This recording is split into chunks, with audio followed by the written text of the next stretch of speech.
పాయింట్కి స్వాగతం.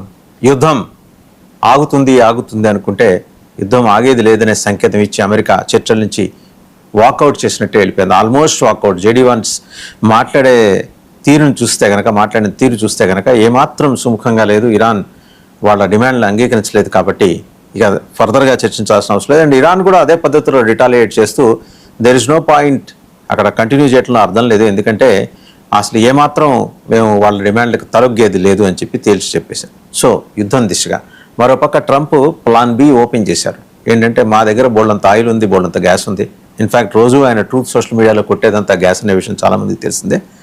And at the same time oil reserves అయితే వాళ్ళకు ఉన్నాయి. సో అందరూ అన్ని షిప్స్ మా వైపే తిరుగుతున్నాయి, అమెరికాకి రండి, ఆయిల్ కొనుక్కోండి, గ్యాస్ కొనుక్కోండి, బ్రహ్మాండంగా తిరిగి వెళ్ళని చెప్పేసి బంపర్ ఆఫర్ ఇస్తున్నాడు. అంటే యుద్ధంలో తాము గెలవలేమనే విషయాన్ని పరోక్షంగా ఆయన చెప్తే వాన్స్ మాత్రం చాలా అగ్రెసివ్ స్టేట్మెంట్ ఇచ్చి మరీ వెనక్కి వెళ్ళిన పరిస్థితి. సో ఈ మొత్తం వాతావరణం మీద ఈ 2 వారాల సీజ్ ఫైర్ కాల్పుల విరమణ ఒప్పందం 2 వారాల తర్వాత ఏమవుతుంది అనే దానికి సంబంధించి వ్యూ పాయింట్లో మనతో డిస్కస్ చేయడానికి జాయిన్ అవుతున్నారు లైవ్లో కల్నల్ వివి రావు గారు అండ్ కల్నల్ పరమేశ్వర్ గారు.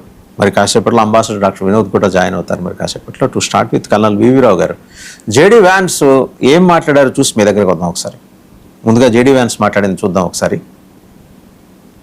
America Vice President. States of America. So 21 hours, and we've had a number of substantive discussions with the Iranians. That's the good news.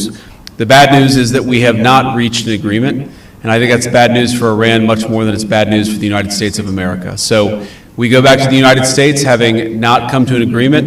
We've made very clear what our red lines are, what things we're willing to accommodate them on, and what things we're not willing to accommodate them on. And we've made that as clear as we possibly could, and they have chosen not to accept our terms. So చూశారు కదా colonel వీరావు గారు, ఆయన చర్చలు ఏమీ సఫలం కాలేదు. And ఆయన అంత ప్లజెంట్ మూడ్లో కూడా లేరు ఆయన మాట్లాడేప్పుడు. మీరు గమనించుంటే ఆయన బాడీ లాంగ్వేజ్ చూస్తే ఎందుకు వచ్చిన వ్యవహారం రా బాబు అన్నట్టు వచ్చాడు రావాలి కాబట్టి వచ్చాడు, మాట్లాడాలి కాబట్టి మాట్లాడాడు, వెళ్ళిపోవాలి కాబట్టి వెళ్ళిపోయినట్టు మాట్లాడాడు. ఏమంటారు? వాళ్ళకి ముందు నుంచే చాలా అర్థమైందండి. ఎందుకంటే అందుకనే వీళ్ళు చేసిన లాస్ట్ 2 డిమాండ్లు ఇమీడియట్గా యాక్సెప్ట్ చేస్తారు. అంత జనరల్గా ఈజీగా యాక్సెప్ట్ చేస్తారని అనుకోలేదు. యూఏలో ఉన్న ఫిక్స్డ్ డిపాజిట్స్ ఇవన్నీ రిలీజ్ చేస్తా, తర్వాత లెబనాన్లో అటాక్స్ క్లోజ్ చేస్తా, ఇజ్రాయెల్ చేస్తున్న అటాక్స్ క్లోజ్ చేస్తా, వెంటనే అగ్రీ చేసి ఆ అగ్రీ చేసినప్పుడే అనిపించింది వీళ్ళకి టాక్స్ చాలా టఫ్ కనిపిస్తున్నాయి. అయితే బహుశా మనకి ఎప్పుడో ఆశావాది కాబట్టి మనం హోప్ చేసాము ఇంకా కొంచెం ఏదైనా బ్రేక్ త్రూ అవుతుందేమో.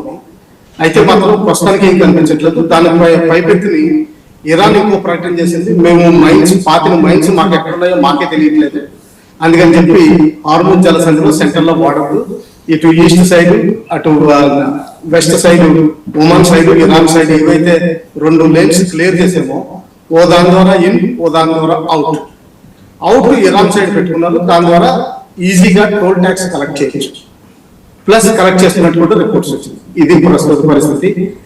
అయితే ఇప్పుడు ఇరాన్ డెలిగేషన్ వెనక్కి వెళ్ళిందో లేదో తెలియట్లేదు, అమెరికన్ డెలిగేషన్ మాత్రం వెనక్కి వెళ్ళిపోయింది. నెక్స్ట్ ఏం చేస్తారన్నది మన నెక్స్ట్ 48 అవర్స్ వెయిట్ చూడాల్సింది. చెప్పండి సార్. ఇంటర్నేషనల్ వాటర్ అగ్రిమెంట్స్ ప్రకారం అంటే అంతర్జాతీయ జల చట్టాలు అందామా ఒప్పందాలు అందామా, దాని ప్రకారం టోల్ ట్యాక్స్ వసూలు చేసుకోవడానికి ఇరాన్కి వెసులుబాటు ఉంది. ఎందుకంటే సూయజ్ జలసంధి దగ్గర కూడా వసూలు చేస్తున్నారు. ఈ ప్రాక్టీస్ ఉంది కాబట్టి ఇంతకుముందు ఇరాన్ చేసిన డిమాండ్ సహేతుకమైనదనే వాదన ఒకటి ఇంటర్నేషనల్ మీడియాలో ఇప్పుడు ప్రొజెక్ట్ అవుతుంది. అఫ్ కోర్స్ వాళ్ళ మౌత్ పీస్ అల్ జజీరా ఎలాగూ దీన్ని బాగా ప్రాపగేట్ చేస్తూ వస్తుంది. నిజమేనా? ఇందులో వాస్తవం ఎంత? లేదండి. ఎందుకంటే first thing Suez canal artificially build canal, అంటే మనుషులు తవ్వి మానవ నిర్మితం. సో ఖర్చు అయ్యింది. సో దాన్ని బట్టి దాని తర్వాత ఏంటంటే అది చాలా నేరో, ఎక్స్ట్రీమ్లీ నేరో. మధ్యలో సంవత్సరం క్రితం ఎప్పుడో చూసాం, ఓ షిప్ అడ్డంగా తిరిగితే మొత్తం సూయజ్ కెనాల్ బ్లాక్ అయిపోయింది. దాన్ని మెయింటైన్ చేయాల్సిన అవసరం కూడా చాలా ఉంది. అందులో వాటర్ ఫ్లడింగ్ ఇవన్నీ లెవెల్స్ ఇవన్నీ మేనేజ్ చేయాల్సిన అవసరం ఉంది. సో దానివల్ల అది ఏంటంటే టోల్ ట్యాక్స్ వసూలు చేయడం యాక్చువల్గా అది లాజికల్. తర్వాత బ్రిటన్ వసూలు చేసేది, ఈజిప్ట్ నేషనలైజ్ చేసేది. తర్వాత ఇంకోటి ఏంటంటే అది ఈజిప్ట్ మధ్యలో చేస్తుంది. ఇటు ఈస్ట్ సైడ్ సినాయ్ పెనిన్సులా ఉంది, అటు మెయిన్ ఈజిప్ట్ ల్యాండ్ ఉంది, ఆ మధ్యలో చేస్తుంది కాబట్టి వాళ్ళు వసూలు చేయడం మెయింటైన్ చేయడానికి దీనికి కారణాలు కనిపిస్తుంది. అయితే హార్మూజ్ జలసంధి మాత్రం దాదాపు 33 కిలోమీటర్స్ బిట్వీన్ 2 కంట్రీస్ ఉంది. ఎస్, ఓవర్లాప్ అవుతున్నాయి వీళ్ళిద్దరికి. Economic exclusive economic zones overlap అవుతున్నాయి. టెరిటోరియల్ వాటర్స్ ఫుల్లీ ఓవర్లాప్ అవ్వట్లేదు. ఎక్స్క్లూజివ్ ఎకనామిక్ జోన్ అన్నదానిది లోపల ఉన్న రిసోర్సెస్ వాడుకోవడానికి, అంటే ఫిషరీస్ కానీ, మినరల్స్ కానీ, ఆయిల్ కానీ, ఇటువంటివి వాడుకోవడానికి తప్పితే కానీ నావిగేషన్ ఛానల్స్ క్లోజ్ చేయడానికి కాదు. అది నా అభిప్రాయం. ఒకవేళ ఉన్నా కానీ ఇప్పుడు వరకు వరకు ఎందుకు చేయలేదు? దాదాపు లాస్ట్ సెకండ్ వరల్డ్ వార్ అయిపోయిన తర్వాత దాదాపు 75 సంవత్సరాలు గడిచాయి. ఈ టైంలో ఏమి చేయలేదు. ఇప్పుడు సడన్ గా ఎందుకు గుర్తొచ్చింది? తర్వాత ఒమాన్ తోటి షేరింగ్ ఎందుకు చేసుకుంటాం అంటున్నారు. ఒమాన్ తోటి షేర్ చేసుకోవాల్సిన అవసరం వస్తుంది. అలాగే ఒమాన్ కూడా క్లెయిమ్ చేయొచ్చు ఇరాన్ వరకు ఫుల్. ఇదంతా డిబేటబుల్ పాయింట్. నన్ను అడిగితే ఏంటంటే ఇంటర్నేషనల్ సెక్లాస్ ఏదైతే ఉందో 1980s లో సైన్ చేసేది, దానిలో ఇది కవర్ అయ్యి ఉంటే ఆ రోజునే చేసేద్దాం. చెప్పండి.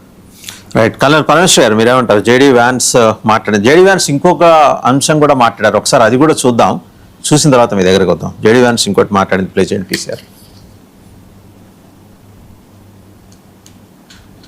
Well, I won't go into all the details because I don't want to negotiate in public after we negotiated for 21 hours in private. But the simple fact is that we need to see an affirmative commitment that they will not seek a nuclear weapon and they will not seek the tools that would enable them to quickly achieve a nuclear weapon. That is the core goal of the President of the United States, and that's what we've tried to achieve through these negotiations. Again, their nuclear program, such as it is, the enrichment facilities that they had before, they've been destroyed.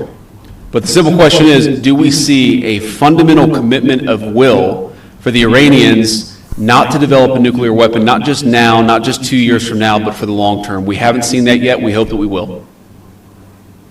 So colour Parameshwar గారు చూశారు కదా, అంటే